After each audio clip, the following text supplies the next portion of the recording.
Nester yang bersembunyi tapi backup fire begitu baik. Nintri mendapatkan satu pemain dari Godsend, dipulangkan langsung menuju ke arah lobby. Tapi ada trade knock yang terjadi kali ini. Sinister masih bisa bersembunyi di balik satu broken wall dan ada satu coveran box yang bisa mengcover damage. Namun Jax punya angle shoot walaupun belum mempunyai scope, tapi kekeran dan juga kontrol aim yang begitu baik tadi. Betul, ini untuk kotoran anggota juga cukup ekstrim. Kita bakal dari Godsend dan juga dari tim A1 saling menumbangkan, saling memfinish, saling membonyokkan kali ini. Masing-masing hanya memiliki 2 anggota deh. Masing-masing 2 kali ini. Betul. Tinggal 2, masing-masing tinggal 2 player aktif. Troll sudah kelihatan, belum ada tembakan kali ini. Dante sudah mendengar step di bagian bawah, belum ada tembakan juga. Masih cukup bersabar kali ini, masih ingin memberikan end. Tapi Dante tidak sabar, dia bakal langsung lompat menuju ke bagian bawah. Bermain di arah pintu terlebih dahulu, pintunya bakal dibuka tapi sedikit fake move. Bakal ada jump shoot dan dimenangkan oleh seorang Dante. Dengan low HP-nya langsung dikonfirm menjadi sebuah kill dan masih bisa menyelamatkan temannya yang terkena knockdown. Iya, kita bakal kali Troll cukup maju. Kita bakal dapatkan Dante bisa memberikan keadaan spray down dari tim A1. Merupakan tim Godsend ke arah lobby. 4 poin dikantongi, tidak ada yang tumbang dari tim A1. Ini baru yang namanya kemenangan besar. Dapat 4 poin kill, nggak ada korban sama sekali. Itu baru ya namanya, menang secara mutlak. Betul, itu menang mutlak. Kalau pincang ada 1 hilang, 2 hilang itu menang tapi tidak mutlak. Biasa kalau nggak mutlak pas disamperin lagi. Iya. Cuma kalau udah 4-0, orang tuh mikir-mikir pas. 4-0 tanpa ada third party sih kurang enak apa buat A1. Iya, udah secure, dapat kota, dapat 4 poin di awal-awal. Tinggal main maksimalin poinnya aja, placement. Dan dengan 4 orang yang masih hidup, ya itu udah enak gitu, free 4 poin di awal-awal. Walaupun rugi dari segi rotasi mungkin buat A1, tapi dengan 4 poin yang sudah mereka dapatkan harusnya itu membayar kerugian waktu yang mereka dapetin. Santuy, Sunhawk. Santuy aja, Sunhawk. Sunhawk kan enak, zonanya nggak dipercepat. Ya, kayaknya dipercepat deh. Yang ini kayak 1 kali 1,1 nggak 1,2 iya? kayaknya. Soalnya gue ngerasa Sanhoknya lebih cepat dibandingkan Sanhok yang klasik. Lebih cepat tipis dikit ya? Iya, betul. Nggak sampai signifikan tapi kan? Betul, nggak sampai yang drastis banget kayak perbedaan Irangel Miramar main klasik sama ngelihat turnamen kayak gini beda. Itu kan bedanya jauh banget, drastis banget. 1 kali 2 sama 1 tuh beda banget percepatan circle-nya. Pokoknya tipis-tipis aja ya? Ini tipis-tipis aja. Oke, kita menuju ke arah tim lain lagi. Ada Nova juga tim RRQ. RRQ sudah mulai mendaki gunung, melewati lembah, mencari tempat yang lebih enak lagi untuk mengontrol area sekitar mereka. Sementara Nova mendapatkan 1 vehicles untuk mereka melakukan rotasi cepat dengan menggunakan vehicles. Ini juga bisa dibilang menjadi sebuah meta baru di PMPL. Semenjak PMCO berubah menjadi PMPL, meta Sanhok tuh sedikit berubah. Yang tadinya ingin jalan-jalan aja, nggak pengen pakai vehicle. Tapi untuk meta setelah itu, semuanya rata-rata ingin menggunakan vehicle untuk melakukan rotasi. Betul, karena balik lagi di sini memang dari kendaraan ada banyak banget kelebihannya lah ya. Kelebihannya meskipun ada kelemahannya juga pastinya. Tapi memang dari beberapa player mungkin menganggap bahwa kelebihan yang dimiliki menggunakan kendaraan di Sunhawk melebihi kekurangannya. Efisiensi waktu ketika rotasi sih, itu berasa banget. Untuk Waktunya ngejar kayak center. lebih fleksibel gitu. Betul. Karena dulu setahu gua yang pertama kali banget bisa dibilang secara rutin menggunakan kendaraan Sunhawk adalah tim Mega. Mega dari Thailand. ya? Ini mereka, Mega yang Mega itu kan ya? ya bukan Mega tapi Mega. Oke. Dan mereka turun tuh di Camp Charlie dan Bantai, tempatnya BTR. Kenapa? Karena mereka ujung-ujung map sering rotasinya. Jadi mereka pakai kendaraan supaya menghemat waktu dan juga mengurangi kemungkinan di HBD. Ya, dan terbukti tadi kita ngelihat ada yang rotasi pakai motor aja itu cepat banget kalau kalian perhatikan di minimapnya. 100 meter jarak yang mereka tempuh lari dan naik motor itu kecepatannya ngirit waktunya banyak banget. Betul. Dimana orang yang butuh 20 detik, cuma butuh 5 detik lewat. Set, langsung nyampe ke titik tujuannya. Makanya kalau kalian ingin ngatur tempo rotasi kalian, naik kendaraan atau jalan kaki juga ada bedanya loh ya. Jalan kaki tanpa boosting dan full boosting itu speed move kalian speed kalian bakal beda. Cepat tidaknya juga berbeda banget karena full boosting kan mempercepat lari kita juga. Betul, itu dia pentingnya ketika lagi mau last circle, mau fight jarak dekat, itu pakai boosting. Apalagi dalam rumah. Supaya lu ketika ngocek-ngocek dalam rumah, antara jendela itu lu cepat lincah gerakannya. Lebih gesit. Lebih gesit, betul. Ketimbang orang yang nggak boosting sama sekali. Ya, tadi lihat kan ada yang lebih gesit daripada rotasi. Betul. Redeem code, ada yang sadar atau enggak? Mungkin banyak yang nggak sadar. Kalian mundurin aja karena ada redeem code yang bisa kalian claim. Hadiahnya ada t-shirt dan juga parasut eksklusif PMGC. Kalau tim YouTube santuy. Kalau YouTube santuy, bisa dimundurin. Kalau FB sama Nimo mungkin butuh bagi-bagi kode. Betul. Butuh fokus tuh. Yang baik hati, santai guys, gue catetin kok kodenya. Karena itu kodenya bukan untuk 1 orang, tapi untuk kalau nggak salah ya itu 100 atau 200 ID tercepat yang ngeklaim kodenya. Itu ya buru-buruan lah ya. Cepet-cepetan. Ya kita bakal lihat juga dari tim X ya. Cukup santai, daerah hati mereka lagi berusaha untuk nge-scouting ke depan. Zona pun sudah bergerak, bener ya kayak pas, bener kata lu 1,1 deh kayaknya. Iya 1,1. Ini nggak 1,0. Nggak 1 kali 0 lah. Nggak, ini Nggak 1 seperti kali 0 lagi. Nggak normal, nggak normal. 1.0. 1.0. 1.0. Iya enggak, ini 1.1 ini, enggak 1.0.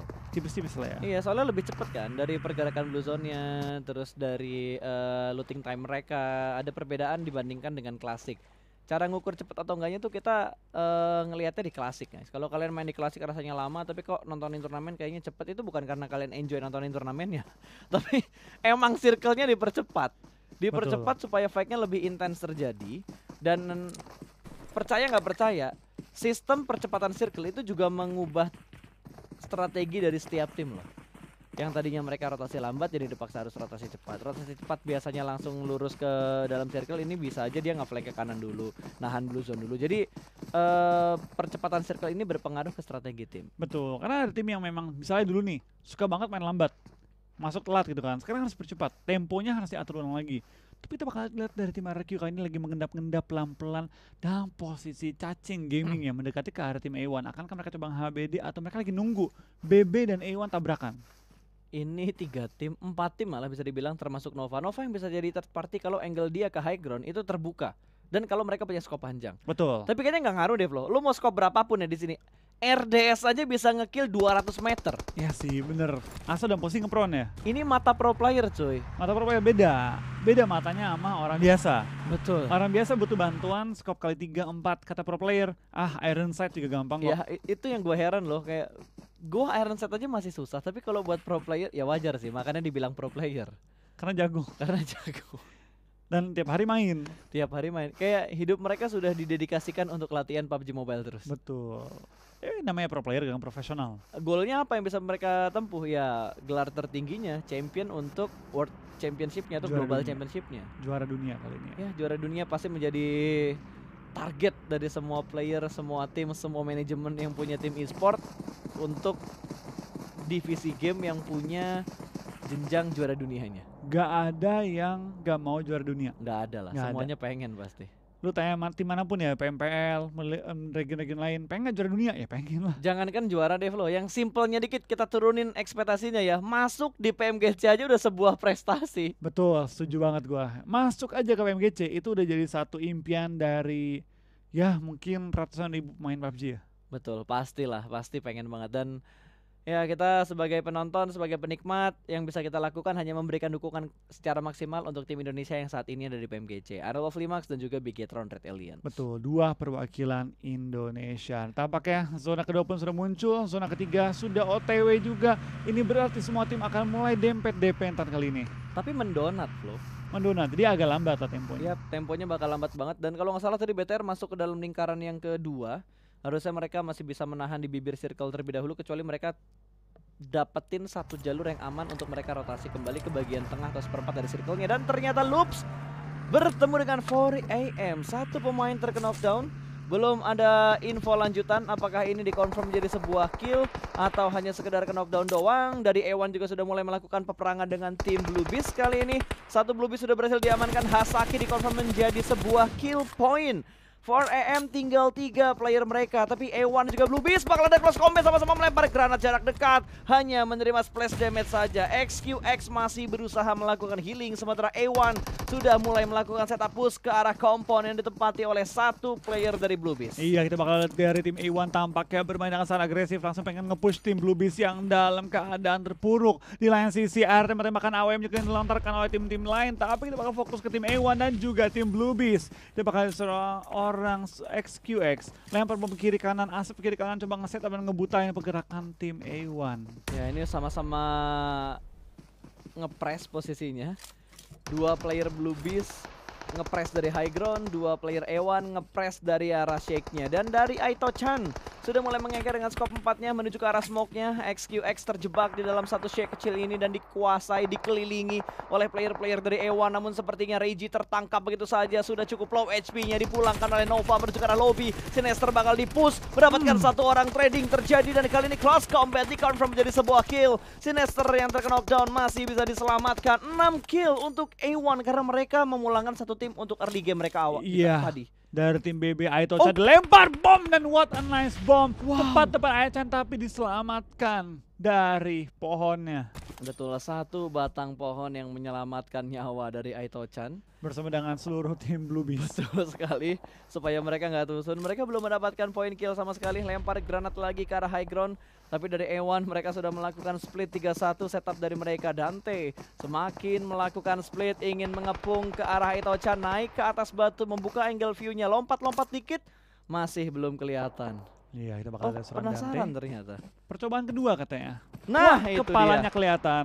Tampaknya Aitochan ketahuan, tapi Aitochan tidak tahu di mana Dante berada. Itu bakal Dante bakal nge-HBD. Tepat depan dia ada Aitochan di low ground. Terlihat lagi lompat-lompat, spray down. Terdengar tembakan dari seorang Aitochan. Betul, dan Aitochan pun panik, dia bakal menuju ke arah gudang. Dante belum mengintip kembali, tapi kita bakal berpindah menuju ke arah Paraboy, karena Paraboy juga punya angle menuju ke arah A1. Sama-sama melakukan lock position, 3-way showdown untuk di arah bukit ini. Iya, kita bakal lihat seorang Aitochan dengan DBS kali ini ya. Sudah menunggu dalam rumah dan tampaknya akan cuma untuk nge-HBD pergerakan dari tim A1. Gantian katanya. Gantian Sekarang gue yang nge-HBD kalian. Oh, healing dia banyak banget tuh. Aid kita emang gak terlalu banyak, tapi boostingan dia udah prepare banget itu. Cukup banyak lah ya. Cukup banyak. 8 painkiller ya. Tadi kalau nggak salah tuh gue painkiller. lihat tuh 8 painkiller, 3 atau 5 energy drink gitu. Nah, kita bakal lihat lah apa yang bakal terjadi dengan Aitochan kali ini. Di lain sisi BTR tinggal bergerak ke arah kanan, ke arah belakang camp Bravo. Tapi Kalau mereka rame. pengen dapetin tempat yang enak kali ini ya. Tapi rame banget. Ada sekitar 3 tim, termasuk si A1 dan juga siapa tadi? BB Blue Beast, betul. Kita bakal lihat dari tim A1. Tapi agak ragu buat masuk dalam rumahnya tim BB. Karena HBD Gaming adalah gameplay yang paling dikeselin sama semua tim. Semua player PUBG gua rasa benci banget HBD Gaming. Betul, dan kadang tuh kayak gini pas mikirnya, worth it nggak ya kita masuk dalam rumah, di HBD sama dia, buat dapetin 1 kill. Kalau nggak ada trade kill gua rasa worth it. Tapi kalau ada trade kill itu nggak worth it banget sih. Kalau coba knock gitu kan, itu wajar. Tapi kalau sampai ke end, ini dia. Kita lihat, ingat yang di tangannya Aitochan itu DBS. Oh enggak, ini KBU ya? M4. Masuk! Terlambat untuk menembak, sudah terspot, tapi dia berhasil mendapatkan 1 orang DBS di tangannya. Namun kontrol aim yang lebih baik dimiliki oleh RX Jax. Dipulangkan 1 tim kembali menuju ke arah lobby. Betul, tanpa ampun ya, langsung diserbu sama 4 orang dalam satu rumah. Itu 2 hit DBS-nya miss soalnya. Iya, 2 hitnya ya. 2 hitnya miss. Itu udah panik gak sih kayaknya pas? Iya. Wow, Vespa-nya ngebut banget, Bos. Vespa anak indie memang kencang sekali. Betul, itu pakai nos tuh pas. Pakai nos ya. Wow, itu ngebut banget. Peluru aja nggak bisa ngejar Vespa-nya tadi. Sekencang-kencangnya peluru kalah sama kecepatan Vespa anak indie. Wih, gokil. Gokil tuh cepet banget ya. Dan ada banyak tim juga yang udah mulai berdempetan, tapi belum ada fight yang terjadi. Hanya sekedar informasi yang ingin mereka dapatkan. Ini udah circle 3, 14 menit, bahkan hampir 15 menit game berjalan. Masih ada 14 tim. Betul, dan makin banyak ya Pak saya menggunakan kendaraan untuk rotasi. Tadi kita di awal-awal sempat melihat ada tim-tim yang menggunakan kendaraan mobil. Tadi juga si Loops ya, pakai Vespa di bore up itu kan, langsung lewat. Vespanya di bore up ya? Bore up. Dinamonya dikilik tuh. Kilik. Dinamonya dikilik. Langsung lewat kencang tadi kan. Langsung lewat. Mahago, Sonic semua kalah tuh sama kecepatan Vespanya. Wah, gokil parah cuy. Wow, Zeus. Aduh. Konina Power lagi-lagi gangguin rotasi orang ya. Iya. Ini tim ya itu jarang kesorot banget, tapi sekalinya kesorot tuh posisi mereka ngeselin buat tim lain. Dia tuh kayak ahlinya motongin orang lain gak sih? Betul, Kayak gue dia setuju. tahu posisi di mana dia ketika berdiri, itu bisa ngeliat ke arah tim lain. Makanya dia gampang banget tuh motong-motongin nge-pick off tim lain. Kita ngomong nge-pick off, tampaknya Nova dan juga tim TSJ saling nge-pick off kali ini. Zeus lagi masuk ke dalam dan lagi coba mencari tempat di dalam circle kali ini, berarti tepat di ujung circle. Harusnya better muter kanan sih, di daerah Camp Bravo belakangnya. Dan kalau dia muter kanan ketemunya sama RRQ. Kecuali dia muter kanan ya Benzona. Ya, kecuali. Atau plot twistnya lagi, dia nge-retake posisinya RRQ tapi RRQ-nya udah pindah duluan. Ya, jadi nggak ada perang. Bisa juga. RRQ yang masuk di depan mau ambil center, RRQ yang ambil better ambil tempatnya RRQ. Yang sebelumnya. Karena gameplaynya RRQ untuk di PMGC kali ini mereka selalu main rotasi cepat. Betul, ketimbang dengan gaya main mereka dulu itu main lambat dulu, setelah ketiga nusuk dalam. RRQ itu zaman dulu hampir sama kayak BTR, mainnya tuh ambil pinggiran zona, motong-motongin orang rotasi, nyayur kill dari pinggir zona. Itu dia dulu. Kecuali dia punya jalur yang enak, dia tusuk tuh serakal ketiga keempat, masuk ke center ambil compound. Dan kali ini mereka membuat gameplay yang baru lagi, mengejutkan buat semua tim. Dan tentunya ada beberapa tim juga yang sudah mulai clash kali ini. Sementara GZ fokus karena dia tahu ada Paraboy sudah mulai bangkit dari proningnya. Tapi ditembak Glacier-nya biru-biru bosku. Tertangkap oleh player Secret Jin yang lainnya. Tapi tidak ada backup dari Nova. Langsung melakukan proning juga. Coolboy mengurungkan niatnya untuk memberikan backup fire. Betul, sekarang pergerakan dari tim TSJ di satu maju ke depan, ngebait lawannya. Yang lain backup dengan sangat-sangat cepat. Sehingga orang yang ngebuka badan itu nggak kena sama sekali. Langsung di trading dengan sangat rapi, bahkan bukan trading, udah menang fight. Tapi ngomong-ngomong fight, ternyata Erikin juga BTR tampaknya. Dan sayang sekali. Itu ketemunya di mana tapi ya? Di ujung kanan. Di kanan berarti deket Camp Bravo harusnya. Di belakang Camp Bravo ataupun mendekati Camp Bravo. Betul, harusnya sekitar Camp Bravo tuh tadi jarak pertemuan antara RRQ dan juga Bigetron belum tersorot oleh kamera, belum ada confirm kill juga, hanya sekedar kenok yang kita lihat tadi. Footballist Lutz juga bahkan langsung dengan cepat dikenok end oleh Zutai dari Execute. Kita lihat Nova yang sudah mulai nge-split posisinya untuk menangkap pergerakan dari Secret Jin. Di sisi lain, Footballist Solkai juga berhasil menjatuhkan pemain X. PW88 Stops juga di knockdown. Wow, ini perangnya banyak banget. 3-way showdown deh kayaknya, karena jaraknya tidak terlalu jauh juga. 4AM sudah mulai muncul, mereka bakal kelas combat dengan PW88 bermain di arah satu pintu yang sangat kecil. Kali ini kelas combat, Silly berganti melakukan tembakan tapi harus reload terlebih dahulu. Dua player berganti badannya namun berhasil mendapatkan satu backup dari luar dengan sangat tepat timingnya. Jump shoot pun, proning shot yang begitu baik dari PW88. 4AM dipulangkan menuju ke arah lobby di urutan ke-14. Yes, dan PW88 lagi-lagi menghentikan perjalanan 4AM. Thank you PW88. BTR punya chance kembali mengejar poin 4AM. Ya, tapi pengejaran poin ini tidaklah mudah karena BTR juga tertahan oleh RRQ yang tadi menyelamatkan posisinya BTR sementara. Betul, karena baik lagi kemarin jadi kawan, hari ini jadi lawan. Ya, itu dia. Udah in-game tuh udah nggak mandang pertemanan di luar in-game cuy. Kata RRQ, gua matiin 4AM bukan buat bantuin lu. Iya, karena kita juga butuh Gua poin juga mau buat ngejar naik gitu. lu. Tapi wah ini sih nggak ada tata keramanya cuy. Raum masuk gitu aja menuju ke arah Camp Bravo dan langsung dibombardir peluru panas. Iya, itu memang selesai. Itu namanya bertamu tanpa mengetuk pintu dulu ya. Betul, tamu tak diundang. Langsung buka pintu, langsung masuk ke dalam. Itu nggak sopan, makanya pintu itu penting ya. Betul, untuk tapi belajar sopan santun. Ada manfaatnya dari itu Footballist ya. Sekarang RRQ agak telat, ini kalau BTR bisa motongin lumayan. BTR punya waktu dikit nih untuk mendekat ke arah Camp Bravo. Karena dari RRQ tampaknya benar kata Lupas, mereka udah bergerak terlebih dahulu masuk Camp Bravo-nya. Yap.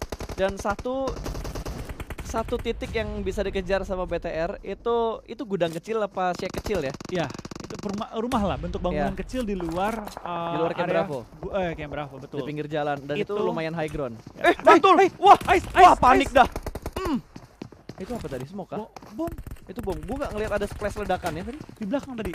Oke, dan sepertinya dari Ice juga nggak bisa kemana-mana lagi. Di press. Bener-bener ketat press yang dilakukan sama DA. Mungkin karena mereka unggul dari segi jumlah dan PW88 udah kehilangan satu player mereka juga tadi. Ada banyak banget tadi kan. Ya, akhirnya banyak banget waktu mereka ngelawan 4AM. Oh, kita bakal ada tim TSJ bakal fight dengan tim Nova. Kali ini TSJ masih berusaha untuk nge-clutch ke arah tim Nova yang tinggal 3 anggota doang. Oh, debate. Oh my god, ini bahaya banget cuy. Oh, di backstep dari belakang, satu down. Cosmos cukup low dan 2K harus fokus ke arah belakang. Ada pressure juga dari A1, mereka ke sandwich ketika mereka melakukan rotasi. Bait yang sukses dari Nova untuk mendapatkan backstep ke arah Secret Jin. Jujur gue kira TSJ yang bakal ngebait pas. Betul. Tapi ternyata malah dia back off juga dan tarik mundur. Tapi kita bakal lihat dari kerusuhan terjadi. Oh my god. Lihat BTR pas.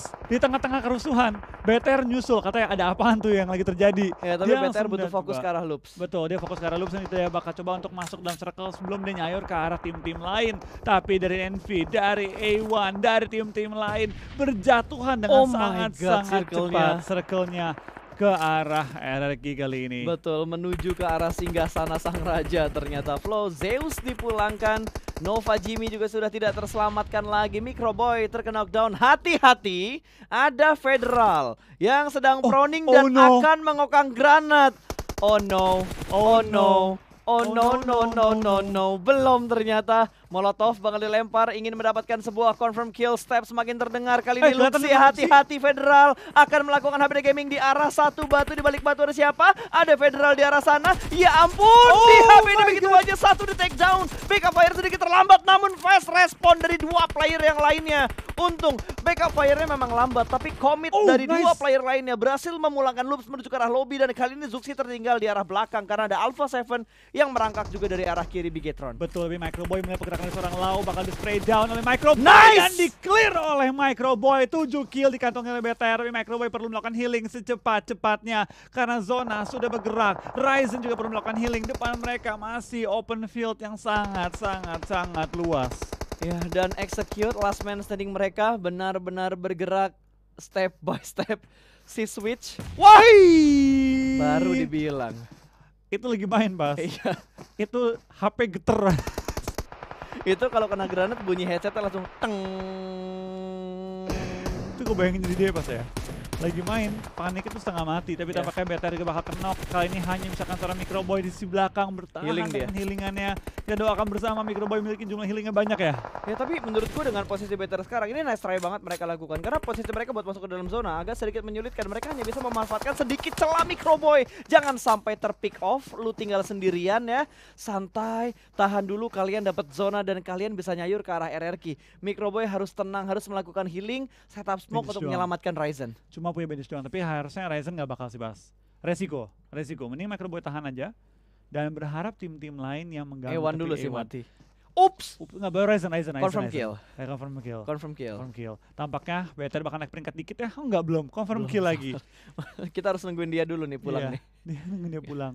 Kita harus nungguin adkitnya dia. Tapi A1 gila loh, 10 kill pas ke game kali ini. Ya, mereka semakin meningkat kalau kita bandingkan dari hari-hari sebelumnya. Lewat tengah jalan kali ini. Gak sopan cuy. Gak sopan dia. Gak sopan banget. Dan ini malah ngasih waktu buat Microboy-nya move. Karena tadi dia belum masuk ke dalam circle. Dia tadi di ujung. Bener-bener di ujung. Dan sekarang pun dia masih di ujung. Tapi setidaknya sedikit lebih dalam dari posisi dia sebelumnya. Ya, top 3 kali ini ya untuk BTR. Top 2 harusnya dapat nih. Dia harus top 2 dapat nih. Karena hat lagi bakal tumbang gak lama lagi sih. Harusnya dapat. Please. Ewan duluan. Belum. Ewan. Ayo dong. Woi, adkit lu habis. Astaga, udah habis. Wah, Microboy duluan kemakan sama zona. Dia nggak ada healing lagi. Dia nggak ada healing lagi. Dia nggak ada healing lagi dan nggak dapetin zonanya. Aduh, kurang dikit lagi nomor 2 tapi it's okay. Nice try.